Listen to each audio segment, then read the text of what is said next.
نحمده ونصلي على رسوله الكريم أما بعد فقد قال الله سبحانه وتعالى في كلامه القديم والفرقان الحميد أعوذ بالله من الشيطان الرجيم بسم الله الرحمن الرحيم ألا إن أولياء الله لا خوف عليهم ولا هم يحزنون صدق الله العظيم وقال رسول الله صلى الله عليه وسلم زوروا القبور فإنها تذكركم الآخرة صدق رسول الله صلى الله عليه وسلم அளவற்ற அருளாளனும் நிகரற்ற அன்புடையோனுமாகிய எல்லாம் வல்ல அல்லாஹுவின் பெயரால் துவங்குகிறேன். அருமைநாயகம் முஹம்மதுர் ரசூலுல்லா ஸல்லல்லாஹு அலைஹி வஸல்லம் அவர்களின் மீதும் நற்பாக்கியங்கள் நிறைந்த அவர்களுடைய உம்மத்தின் மீதும் குறிப்பாக இந்த ஜும்மா நன்னாளில் நம் அனைவர் மீதும் எல்லாம் வல்ல அல்லாஹுவின் நல்லருள் என்றென்றும் நிறைவாக உண்டாவதாக. ஆமீன். அல்லாஹு ஜல்ல ஷானுஹு தஆலா மனித குலத்தை சீர்படுத்துவதற்காக வேண்டி தீர்க்கதரிசிகளை அனுப்பினான். அந்த தீர்க்கதரிசிகளின் வழியை பின்பற்றி ஏராளமான இறைநேசர்கள் வந்தார்கள். உலகம் முழுக்க பல்வேறு நாடுகளிலும் இறைநேசர்கள் அடங்கியிருக்கிறார்கள், தீர்க்கதரிசிகள் அடங்கியிருக்கிறார்கள். இறைநேசர்களுடைய அடக்கத்தலத்திற்கு தர்கா என்று சொல்லப்படுகிறது. தர்கா என்கிற பாரசீக வார்த்தைக்கு குடியிருக்கும் இடம், உறைவிடம், தங்கியிருக்கிற இடம் என்றெல்லாம் அந்த இடத்திற்கு பொருள்படும், அந்த வார்த்தைக்கு பொருள்படும். உலகம் முழுக்க இப்படி அடக்கப்பட்டிருக்கக்கூடிய இறைநேசர்கள் ஏராளமான பேர். அந்த இறைநேசர்களினுடைய மன்னரைகளில் மரியாதை நிமித்தமாய் முஸ்லிம் சமுதாயம் அவர்களை சந்திப்பதும் சலாம் சொல்லுவதும் அவர்களின் நல்ல துஆவை பெற்றுக்கொள்ளுவதற்கும் ஆங்காங்கே செல்வதுண்டு. அந்த அடக்க ஸ்தலங்கள் அவர்களை வைத்து வருவோர்களை வைத்தும் மிகவும் பிரபலமாகி விடுகிறது. இந்த வரிசையில் இந்தியாவிலே எக்கச்சக்கமான தர்காக்கள் இருப்பது நமக்கு தெரியும். இந்த தர்காக்கள் பலவற்றில் மிக பெரிய பெரிய வரலாற்றில் தடம் பதித்த இறைநேசர்கள், ஆன்மீக செம்மல்கள் அடங்கி இருப்பதையும் நாம் கேள்விப்பட்டிருப்போம். இந்தியாவினுடைய அஜ்மீர் ஹாஜா முஹைனுத்தீன் சிஷ்தி கத்தஸல்லாஹு சிர்ரகுல் அசீஸ் தொடங்கி நாடு முழுக்க எக்கச்சக்கமான இறைநேசர்கள் அடங்கியிருக்கிறார்கள். அன்பானவர்களே, இஸ்லாம் பல்வேறு நாடுகளில் இறைநேசர்கள் மூலமாகவே பரவியது. அந்த அழைப்பு பணியை செய்வதற்காக வேண்டிய இறைநேசர்கள் அந்தந்த பகுதிகளுக்கு உலகம் முழுக்க சென்றார்கள். குறிப்பாக இந்தியாவில் சொல்ல போனால், இந்தியாவில் இஸ்லாம் வணிகர்களாலும் வலிமார்களாலும் பரவியது என்பது வரலாற்று ஆசிரியர்களின் தீர்க்கமான முடிவு. கடற்கரை வழியாக இந்திய பிராந்தியத்தில் வந்து தொழில் செய்ய வந்த வணிகர்கள், இஸ்லாமிய வணிகர்கள் மார்க்கத்தை எடுத்து சொன்னதன் மூலம் இந்த மார்க்கம் இங்கே அறியப்பட்டது. அதை அடுத்து இந்த நாட்டிற்கு வந்த வலிமார்கள் இஸ்லாமிய அழைப்பை உலகெங்கும் 8 திக்கிலும் சொல்லுவதற்காக வேண்டி புறப்பட்டு வந்த இறைநேசர்களால் இஸ்லாம் பரவியது. அந்த அடிப்படையில் இந்தியாவில் இஸ்லாம் பரவ இறைநேசர்கள் ஒரு முக்கியமான காரணம். இந்தியா மட்டுமல்ல, உலகம் முழுக்கவும் அப்படித்தான். நமக்கெல்லாம் தெரியும், நபிகள் நாயகம் ஸல்லல்லாஹு அலைஹி வஸல்லம் அவர்களோடு கடைசி ஹஜ்ஜில் அவர்களோடு ஹஜ்ஜில் இருந்தவர்கள் சுமார் 1,00,000 சில்லறை பேர். 1,00,000 சொச்சம் பேரில் ஒரு 10,000 அல்லது 12,000 நபித்தோழர்களின் கபரு தான் மதீனாவிலே இருக்கிற பிரபலமான ஜன்னத்துல் பக்கி கபிரிஸ்தானிலே அடக்கப்பட்டிருக்கிறது. சுமார் 90,000 பேர் எங்கு போனார்கள் என்றால் அவர்கள் மதீனாவிலே அடங்கவில்லை. பெருமானார் ஸல்லல்லாஹு அலைஹி வஸல்லத்தினுடைய வஃபாத்திற்கு பின்னால் உலகம் முழுக்க இஸ்லாத்தை எடுத்து சொல்வதற்காக வேண்டி கிளம்பி போன 90,000 பேர் போன இடங்களில் ஆங்காங்கே வாழ்ந்து அந்த மக்களில் ஒருவராக மரணித்து அவர்கள் வாழ்ந்த அந்த பூமியிலேயே அடக்கப்பட்டிருக்கிறார்கள். அந்த வரிசையில் தான் சஹாபாக்கள் உலகமெல்லாம் அடக்கப்பட்டிருக்கிறார்கள். சஹாபாக்களில் சுமார் 80,000 90,000 பேர். பொதுவாக இதே போன்ற இறைநேசர்களை ஜியாரத்து செய்வதை முஸ்லிம் உம்மா தன்னுடைய தார்மீக கடமையாகவும் தனக்கான பெரும் பாக்கியமாகவும் கருதுகிறது. உயிரோடு இருப்பவர்களை சந்திப்பதைப் போலவே இவ்வாறு வஃபாத்தாகி அங்கங்கே அடங்கி இருக்கிற எந்த விதமான அரபமும் அடையாளமும் இல்லாமல் இருக்கிற கபறுகளிலும் இருக்கிறார்கள். கட்டப்பட்டு மக்களால் மிகவும் சிரத்தையோடு பராமரிக்கப்படுகிற மன்னரைகளுக்கும் அதிலும் அடங்கி இருக்கிறார்கள். இந்த இடங்களுக்கு தர்காக்கள் என்று பெயர். தர்காக்கள் குறித்த மீளாய்வு, தர்காக்கள் குறித்த மார்க்க ரீதியான சர்ச்சை, அங்கு நடைபெறுகிற சுன்னத்தான செயல்பாடுகள், அங்கு அதே சமயம் நடைபெறுகிற கசப்பான விஷயங்கள், இவைகளுக்குள்ளெல்லாம் இப்போது நாம் போகவில்லை.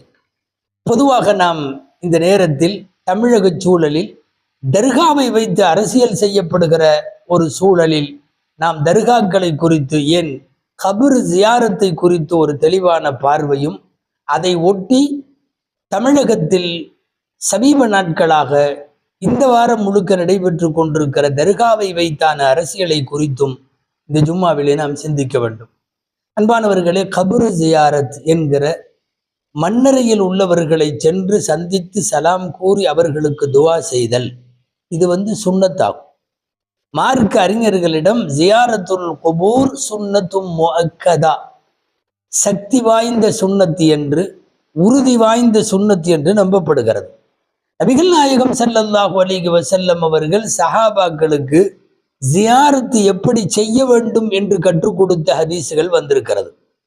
கபராளிகளுக்கு செல்லுகிற போது மன்னரையிலே உள்ளவர்களுக்கு நீங்கள் எப்படி சலாம் சொல்ல வேண்டும் என்று பெருமானார் ஸல்லல்லாஹு அலைஹி வஸல்லம் சொல்லிக் கொடுத்த செய்திகளும் ஹதீஸ்களிலே இருக்கிறது. அநேகமாக நீங்கள் ஹதீஸ் நூல்கள் என்று எடுத்து பார்க்கிற எல்லா கிதாபுகளிலும் இப்படி ஒரு பாடம் இருக்கும். பாபு ஜியாரத்துல் குபூர், கபறுகளை ஜியாரத்து செய்வதை பற்றிய பாடம். நபிகள் நாயகம் ஸல்லல்லாஹு அலைஹி வஸல்லம் தங்கள் வாழ்க்கையின் பல்வேறு கட்டங்களில் ஜியாரத்து செய்த பல்வேறு தொகுப்புகளின் முடிவு என்ன தெரியுமா? மிக அதிகமாக ஜன்னத்துல் பக்கி என்கிற மதீனாவின் கபிரிஸ்தானில் பெருமானார் ஸல்லல்லாஹு அலைஹி வஸல்லம் ஜியாரத்து செய்துள்ளார்கள். உஹது போரிலே கொல்லப்பட்ட 70 சஹாபாக்கள் அடங்கி இருக்கிற ஷுஹதாய உஹது என்று சொல்லக்கூடிய உஹது போரினுடைய ஷஹீதுகள், அந்த கபிரிஸ்தானுக்கு பெருமானார் ஸல்லல்லாஹு அலைஹி வஸல்லம் அடிக்கடி சென்றிருக்கிறார்கள், துஆ செய்திருக்கிறார்கள், ஜனாசா தொழுதிருக்கிறார்கள், ஜியாரத்து செய்திருக்கிறார்கள் என்று பதிவு இருக்கிறது. பெருமானார் ஸல்லல்லாஹு அலைஹி வஸல்லம் அல்லாஹ்விடம் அனுமதி பெற்று அன்னலார் தங்களுடைய தாயார் ஆமினா அம்மாவினுடைய கபிரிஸ்தானுக்கு ஜியாரத்து செய்து சென்றதும், அப்போது அந்த கபருக்கு இடையிலே அவர்களால் அடக்க முடியாமல் தாய்ப்பாசத்தில் ஆர்ப்பரித்து வந்த அந்த அழுகையை அடக்க முடியாமல் அவர்கள் தேம்பி தேம்பி அழுததும், அவ்வாறு ரசூலுல்லாஹ் அழுத காரணத்தால் சுற்றியுள்ள உள்ளவர்களெல்லாம் தேம்பி அழுததும், இவைகளெல்லாம் சஹீஹான ஹதீஸுகளில் நிரூபணமான செய்திகளாகும். பெருமானார் ஸல்லல்லாஹு அலைஹி வஸல்லம் ஜியாரத்து செய்தார்கள், செய்வது எப்படி என்று கற்றும் கொடுத்தார்கள். கரஜமின்தாரிஹி லைலன் ஃபி அவாகிரி ஹயாத்தி ஹதீஸில் வருகிறது, தங்களுடைய வாழ்க்கையின் கடைசி நாட்களில் நபிகள் ஸல்லல்லாஹு அலைஹி வஸல்லம் ஒரு இரவு நேரத்தில் எழுந்தார்கள். அது பல பேருடைய கருத்துப்படி ஷாபானுடைய 15வது இரவு என்கிற போது அது இந்த வாரம் பேசுவதற்கான பொருத்தமும் அங்கே இருக்கிறது. அன்பானவர்களே, இரவு நேரத்தில் வெளியேறினார்கள். ஹத்தா அத்தல் மக்பரத அல் பகிய வதஃபஅ வதஆ லஹும் வரஃபஅ யதைஹி, ஜன்னத்துல் பகி கபிரிஸ்தானுக்கு வருகிறார்கள், அவர்களுக்கு சலாம் சொல்லுகிறார்கள், துஆ செய்கிறார்கள், பிறகு கையேந்தி துஆ செய்தார்கள். ஃபலம்மா ரஅத் ஆயிஷத்து தாலிக வஸஅலத், இதை பார்த்து ஆயிஷா ரலியல்லாஹு தஆலா அன்ஹா அவர்கள் இரவு நேரத்தில் இங்கே வந்தது குறித்தும், அவர்கள் இவ்வாறு துஆ செய்து கைகளை உயர்த்தி துஆ செய்வது குறித்தும் பெருமானார் ஸல்லல்லாஹு அலைஹி வஸல்லம் இடத்தில் கேட்டபோது நாயகம் ஸல்லல்லாஹு அலைஹி வஸல்லம் சொன்னார்கள், இன்ன ஜிப்ரீல அதானி வகால் இன்னல்லாஹ யஅமுருக அன் தஅதி அஹ்லல் பகீஇ ஃபதுஸல்லிம அலைஹிம்.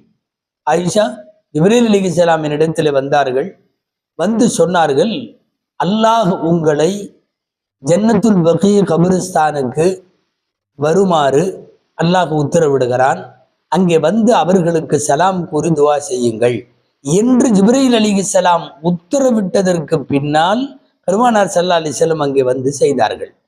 பொதுவாக இது போன்ற மன்னரை ஜியாரத், சில பேர் நினைக்கிறார்கள் இது அங்கே அடங்கி இருப்பவர்களை கடவுளாக்குகிற முயற்சி, அல்லது அங்கே அடங்கி இருப்பவர்களை கொச்சையாக சமாதி வழிபாடு என்றெல்லாம் மிகவும் கீழ்த்தரமான கண்டனத்திற்குரிய தடித்த வார்த்தை பிரயோகத்தை பயன்படுத்துகிறார்கள். இது தவறு. கபர் ஜியாரத் என்பது அங்கே இருப்பவர்களை கடவுளாக்குகிற முயற்சி என்பதை எல்லாம் விட, அதுவெல்லாம் அல்லாமல் நமக்கு மறுமையை நினைவூட்டுவது ஜியாரத். இது ரசூலுல்லாஹ்வுடைய வார்த்தை. நமக்கு மௌத்தை நினைவுபடுத்துவது கபர் ஜியாரத். நாளை இந்த இடத்திற்கு நாமும் வர வேண்டும், நாமும் இப்படி படுத்திருக்க வேண்டும் என்கிற சிந்தனையை கொண்டு வருவதற்குத்தான் ஜியாரத். ஹதீஸில் 2 விதமா வார்த்தை வருகிறது. ஜூருல் குபூர், நீங்கள் கபறுகளை ஜியாரத்து செய்யுங்கள். ஃபைன்னஹா துதக்கிருக்குமுல் ஆஹிரா, இது உங்களுக்கு மறுமையை நினைவூட்டும். இன்னொரு அறிவிப்பில் ஃபைன்னஹா துதக்கிருக்குமுல் மௌத், உங்களுக்கு மௌத்தை நினைவூட்டும் என்று பெருமானார் ஸல்லல்லாஹு அலைஹி வஸல்லம் சொல்லி தந்த செய்திகள் எல்லாம் பிரபலமான ஹதீஸ் ஆகும். மட்டுமல்ல, அவ்வாறு தீர்க்கதரிசிகள் இறைநேசர்களை எல்லாம் விட்டு விடுவோம். பொதுவாக முஸ்லிம் சமுதாயம் ஒரு கபிரிஸ்தானை கடக்கிற போது சலாம் சொல்ல வேண்டும் என்பது நபிகள் ஸல்லல்லாஹு அலைஹி வஸல்லம் சொல்லி தந்தது. போய் சலாம் அலைக்கும்னு நாம சொல்லி அவர்கள் நம் காதுக்கு விழாவிட்டாலும் அவர்கள் பதில் சொன்னால் அதுதான் ஜியாரத், அவ்வளவுதான். ஜியாரத் என்பதற்கு அர்த்தம் தவறாக புரிந்து கொள்ளப்பட்டு அது ஷிர்க் என்ற வார்த்தைகள் எல்லாம் கொண்டெல்லாம் விமர்சிக்கப்படுவது துரதிர்ஷ்டம். மிகப்பெரிய மார்க்க அறிஞர் அல்லாமா இப்னுல் கய்யிம் ரஹிமஹுல்லாஹ் அவர்களுடைய உலகம் புகழ் பெற்று அவர்களுடைய நூல் ஒன்று ரூஹ் என்றதற்கு பெயர், கிதாப் ரூஹ். அந்த ரூஹ் நூலிலே இப்னுல் கய்யிம் ரஹ்மத்துல்லாஹி அலைஹி எழுதுகிறார்கள், என்ன, நபிகள் நாயகம் ஸல்லல்லாஹு அலைஹி வஸல்லம் அவர்கள் வழியாக பல்வேறு ஹதீஸ்களை ஆய்வு செய்து சொல்லுகிறார்கள். கபரிலே இருக்கிற மையத் வெளியில இருப்பவர்கள் துஆ செய்வதை கபரிலே விரும்புகிறது, மையத்து விரும்புகிறது. இன்னல் மையத்தை யஷ்உரு பி அஹ்வாலி துன்யா வ மன் யுகாத்திபுஹும், உலகத்திலே நடைபெறும் நிகழ்வுகளும் தன்னிடத்திலே யார் வந்து இப்போது பேசுகிறார்கள், சலாம் சொல்லுகிறார்கள் என்கிற விவரமெல்லாம் மையத்திற்கு தெரியும் என்பதை பல்வேறு ஆதாரபூர்வமாக பதிவு செய்கிறார்கள் அல்லாமா இப்னுல் கய்யிம் ரஹிமஹுல்லாஹ். புகாரி, முஸ்லிம், திருமதி, அபூ தாவூத், இப்னு மாஜா, நஸை உள்ளிட்ட எல்லா நூல்களிலும் பதிவாக இருக்கிற ஒரு ஹதீஸ் என்ன தெரியுமா? நபிகள் நாயகம் ஸல்லல்லாஹு அலைஹி வஸல்லம் பத்ரிலே ஷஹீதான அவர்களுடைய கபரிலும் பத்ரிலே கொல்லப்பட்ட காஃபிர்கள் அடக்கப்பட்டதற்கு பின்னால் அவர்களுடைய மன்னரையிலே நின்று பேசினார்கள்.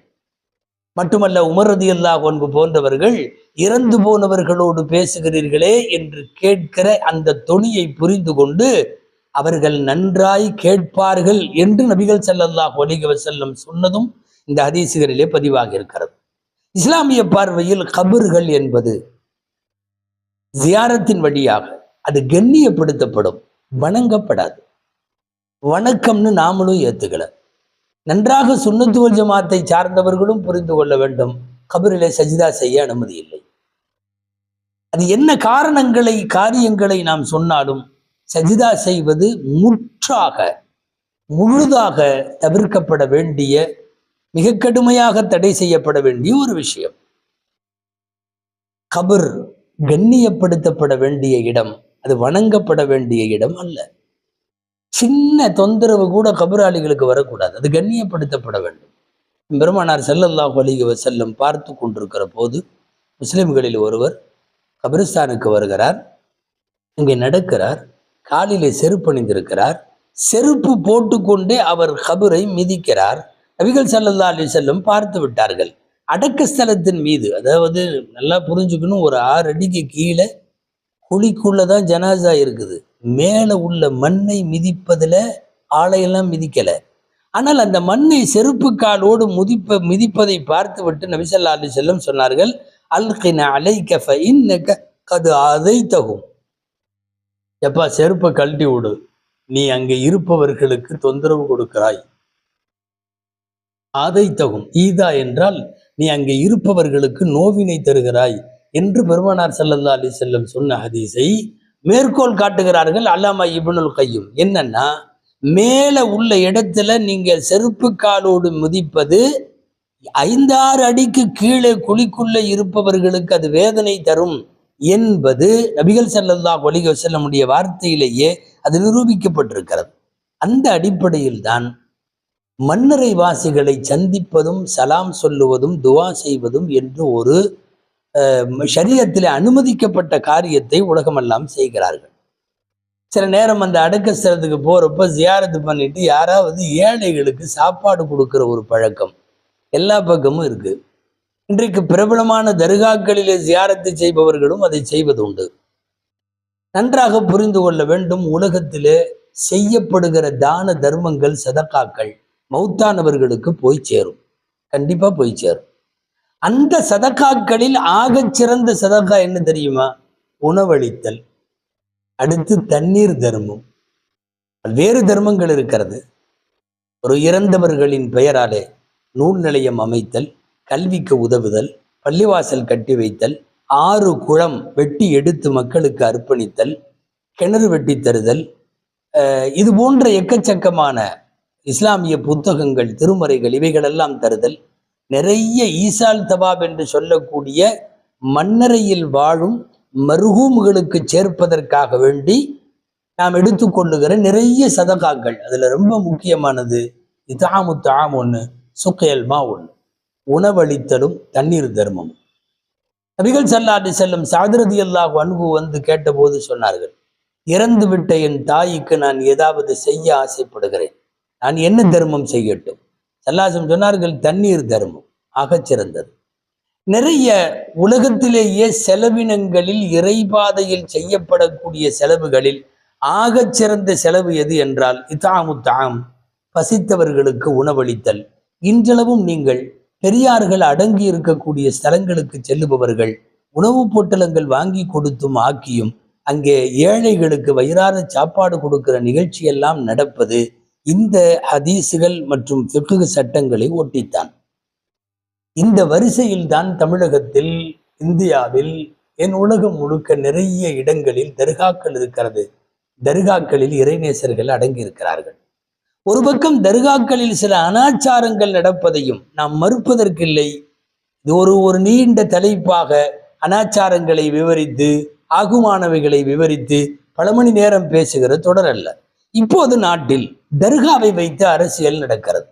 எப்படி மஸ்ஜிதை எங்களுடையது என்று சொல்லி ஆக்கிரமித்து பள்ளிவாசலை கோவிலாய் மாற்றி கொண்டார்களோ அதுபோன்று ஒரு இறைநேசனுடைய அடக்க ஸ்தலத்தையும் அவ்வாறு மாற்றுவதற்கான முயற்சி ஒன்று, குறிப்பாக அமைதி பூங்கா என்று பெயர் சொல்லப்படுகிற, கடந்த காலங்களில் அப்படி ஒரு பெயரை பெற்ற மாநிலத்தில் இன்றைக்கு தர்கா அரசியல் நடக்கிறது. மதுரை அடுத்த திருப்பரங்குன்றம், இந்த மலையிலேயே முருகருக்கும் கோவில் இருக்கிறது. சிக்கந்தர் அவுலியா என்று சொல்லக்கூடிய சிக்கந்தர் பாதுஷா ரஹிமகுல்லா அவர்களும் அடங்கி இருக்கிறார்கள். அவர்களுடைய வரலாறு நீண்டது. 100 ஆண்டுகளுக்கு முன்னாலே ஏர்வாடியில் இன்றைக்கு துயில் கொள்ளுகிற சுல்தான் சையத் இப்ராஹிம் ஷா அதசல்லாஹு சிர்ரகுல் அசீஸ் பாதுஷா அவர்களோடு வந்தவர்களில், பயணித்தவர்களில், அனுப்பப்பட்டவர்களில், அவர்களுடைய சீடர்களில் இவர் ஒருவர். சிக்கந்தர் பாதுஷா மலை சிக்கந்தர் மலை என்றும் அழைக்கப்படுகிறது. அவர்கள் அங்கே எதிரிகளோடு போரிட்டு கடைசியாய் எதிரிகளால் கொல்லப்பட்டு அந்த மலையிலேயே வைத்து அவர்கள் அடக்கம் செய்யப்பட்டார்கள். அவர்களின் தர்கா இருக்கிறது, கீழே முருகன் கோவிலும் இருக்கிறது. இப்போ அந்த முருகருக்கும் எந்த பிரச்சனையும் இல்லை, அங்கே அடங்கி இருக்கிற சிக்கந்தர் ரஹ்மத்துல்லாஹி அலைஹிக்கும் எந்த பிரச்சனையும் இல்லை. பிரச்சனை யாருக்குன்னா, இந்த நாட்டினுடைய மதவாத அரசியல் நடத்துகிற பிழைப்புவாதிகள், அவர்களினுடைய வெறுப்பு அரசியல் மட்டும்தான் இப்ப பிரச்சனை. எங்கேயாவது ஒரு பள்ளிவாசலை எடுத்துக்கிட்டு எங்களோடதுன்னு சொல்லணும்.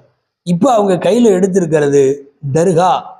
எடுத்துக்கொண்டு இந்த தர்கா இங்கே இல்லை, இது ஆக்கிரமிப்பு, இது கோவில், அங்க தர்காவுக்கு போக வேண்டாம், அங்க ஆடு மாடு அறுக்க வேண்டாம், அங்க அசைவம் சாப்பிட வேண்டாம், கோழி கொண்டு போக வேண்டாம், அங்க ஜியாரத்துக்கு போக வேண்டாம் என்பது போன்ற வெறுப்பு அரசியலை கையில் எடுத்துக்கொண்டு போய்கொண்டிருக்காங்க. 300-400 வருஷமா அந்த மலையில சென்று ஜியாரத்து செய்கிற பழக்கம் தமிழக முஸ்லிம்களுக்கு உண்டு. அதே போல பல 100 வருஷமா முருகர் கோயிலுக்கு செல்லுகிற இந்து பக்தர்களும் உண்டு. ஒருபடி மேல சொன்னா சிக்கந்தர் மலைக்கு செல்லக்கூடிய முஸ்லிம்களை விடவும் இந்துக்கள் அதிகம். அப்படி ஒரு சமய நல்லிணக்கத்திற்கு பறைசாற்றுகிற தமிழகத்தினுடைய புராதனமான சின்னங்களில் திருப்பரங்குன்றம் சிக்கந்தர் பாதுஷா தர்காவும் ஒண்ணு. நீங்க போய் நின்று எண்ணி பார்த்தா வர்றது முஸ்லிம்கள் அதிகமா மற்றவர்கள் அதிகமான்னு பார்த்தா மற்றவர்கள் தான் அதிகமாக இருக்கும். அங்க இருக்கிற பகுதி மக்களும் இவ்வளவு 200-300 வருஷத்துல இதுக்காக சண்டை போட்டுக்கிட்டதெல்லாம் இல்லை. சமீப காலங்களில் என்றைக்கு துவேஷ அரசியல் இந்தியாவை ஆட்டி படைக்க துவங்கியதோ அப்போதிருந்து இது குறித்து நிறைய பிரச்சனைகள். நீண்ட காலமாக இரு தரப்பும் அணிவகுத்து கொண்டு அவர்கள் இரு தரப்பிற்கு இடையில அமைதியாகத்தான் அவர்கள் வாழுகிறார்கள். அவ்வாறு வாழுவதற்கு அவர்களுக்கு இடையில எந்த பிரச்சனையும் அங்கே இல்லை. இன்னைக்கு வந்த மதவாதிகள்னால பிரச்சனை. ரெக்கார்டுகள் எல்லாம் தெளிவாக இருக்கிறது. 98 வருஷங்களாக ஏறத்தாழ இந்த மண்ணில உள்ள தஸ்தாவேஜுகள், ஜட்ஜ்மெண்ட்டுகள், கோர்ட்டினுடைய அறிக்கைகள், தீர்ப்புகள் எல்லாமே கரெக்டா இருக்கு, தெளிவா இருக்கு. எது கோவில், எது தர்கா, அங்க யாருக்கும் எந்த பிரச்சனையும் இல்லை. 90களிலே கொண்டு வரப்பட்ட மத வழிபாட்டுத்தல பாதுகாப்பு சட்டத்தின்படி 47க்கு பின்னாடி யார்கிட்ட எது இருந்துச்சோ அதது அவங்கவுங்கள்ட்ட தான் இருக்கும். இப்ப இருக்கிற இடத்துல சிக்கந்தர் பாஷா தர்கா அங்கேயே தான் இருக்கும். இங்க 2 பேருக்கு எடுக்கிற முருகர் கோயில் அதையெல்லாம் மாற்ற முடியாது, மாற்றக்கூடாது, அது அங்கேயே தான் இருக்கும். வெகுஜன இந்துக்களுக்கும் பிரச்சனை இல்லை, முஸ்லிம்கள்ல 100% பிரச்சனை இல்லை.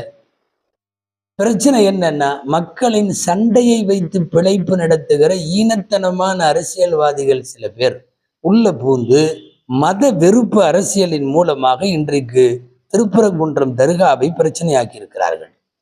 ஒரே ஒரு செய்தி, இது குறித்து ரொம்ப விவரமா இவங்க சொன்னது என்ன அவங்க சொன்னது என்ன அதெல்லாம் போக வேணாம். நீ இந்த பயானை முடிக்கிறப்ப 2 செய்தி சொல்லி முடிச்சிடறோம். ஒன்று என்னன்னா, பட்டவர்த்தனமாக எல்லா ஊடகங்களின் செய்திகளையும் ஊன்று கவனிக்கிற போது தொலைக்காட்சி விவாதம், செய்தி தொகுப்பு, அங்கே நடைபெறுகிற களப்பணிகள், பல்வேறு கட்சியை சார்ந்தவர்கள் அங்கே போய் ஆய்வு செய்தது, இத்தனையினுடைய முடிவு என்ன தெரியுமா? அங்கே காவல்துறையில் யாரோ ஒரு கருப்பு ஆடு மததுவேஷத்தை தூண்டுகிறது. மட்டுமல்ல, ஆர்டிஓ உள்ளிட்ட வருவாய்த்துறையை சார்ந்தவர்கள் சில பேரும் மத துவேஷத்திற்கு ஆளாக்கப்பட்டு அந்த துவேஷத்திற்குத்தான் இன்றைக்கு திருப்பரங்குன்றம் மட்டுமல்ல தமிழக மக்களை இலக்காகி கிடக்கிறார்கள். சொல்ல போனால் அமைதியாக இந்த மாநிலத்தை வைக்க வேண்டும் என்று விரும்புகிற தமிழ்நாடு அரசுக்கு இது போன்ற துவேஷம் கொண்ட சில அதிகார மையங்கள் மிக மோசமாக துணை போகிறது. கண்டறிந்து களையெடுத்து நடவடிக்கை எடுக்கவில்லை என்றால் நிலைமை வடநாடுகளைப் போல போய்விடுமோ என்கிற அச்சம் இருக்கிறது. 2வது, தமிழக மக்களுக்கான செய்தி இல்ல உலகத்துக்கு பூராத்துக்குமான செய்தி ஒண்ணு என்னன்னா, எந்த ஒரு விஷயத்திலையும் உண்மை என்னன்னு நமக்கு தெரியல, முடிவெடுக்கவே முடியல. திருப்பரங்குன்ற விஷயத்துல எது உண்மைன்னு தெரியல. தெரிஞ்சுக்கிறதுக்கு ரொம்ப பெட்டரான ஒரு வழி இருக்கு. என்னன்னா, இந்த மத துவேஷியெல்லாம் என்ன சொல்றானோ அது பொய்ன்னு புரிஞ்சுக்கணும். இது ஒண்ணு போதும், வேற ஒண்ணுமே தேவையில்லை. ஏன்னா இவர்கள் எதை ஆதரிக்கிறார்களோ அது கண்டிப்பாக மனித குலத்திற்கு விரோதமானது. இது ஒரு கான்செப்ட். இங்கு மட்டுமல்ல, ஏதாவது ஒரு நாட்டினுடைய அதிபர் அந்த அதிபரை இந்த மத துவேஷியெல்லாம் தூக்கி பிடிக்கிறான்னு வைங்களேன், நீங்க அவரை பார்க்கவே வேணாம், அவர் நல்ல ஆள் இல்லைன்னு நீங்க சொல்லிருங்க. இவர்கள் நல்லவர்கள் என்று கொண்டாடுகிற அத்தனை பேருமே மனித குல விரோதிகள். இவர்கள் எந்த கான்செப்டை கையில எடுக்கிறாங்களோ நிச்சயமாக அது தவறானது என்கிற முடிவுக்கு சாதாரணமாகவே வெகுஜன மக்கள் வந்துவிட முடியும். தர்காக்களின் உள்ளீடுகள் பற்றியும் நடைபெறுகிற செயல்பாடுகளை பற்றிய மீளாய்வுகள் குறித்தும் நாம் இப்போது பேசவில்லை. தர்காக்கள் என்பது இஸ்லாமியர்களின் புனித சின்னங்கள். தயவு செய்து அந்த சின்னங்களை அவரவர் வழியில், அவரவர் விருப்பத்தில், அவரவர் மார்க்க நெறி பிரகாரம் நடைபெற அங்கே சில பிரார்த்தனைகளுக்கும் ஜியாரத்துகளுக்கும் சந்திப்புகளுக்கும் தோதுவாக ஏற்பாடுகளை மாத்திரம்தான் அரசு பாதுகாப்போடு செய்து தர வேண்டும். எல்லாம் வல்ல அல்லாஹு ஜல்ல ஷானுஹு தஆலா உலகம் முழுக்க இருக்கிற மஸ்ஜிதுகள், மதரசாக்கள், ஹாங்காக்கள், தர்காக்கள் போன்ற இஸ்லாத்தின் அத்தனை புராதன சின்னங்களையும் எல்லாம் வல்ல அல்லாஹ் பாதுகாத்து அருள்வானாக. ஆமீன்.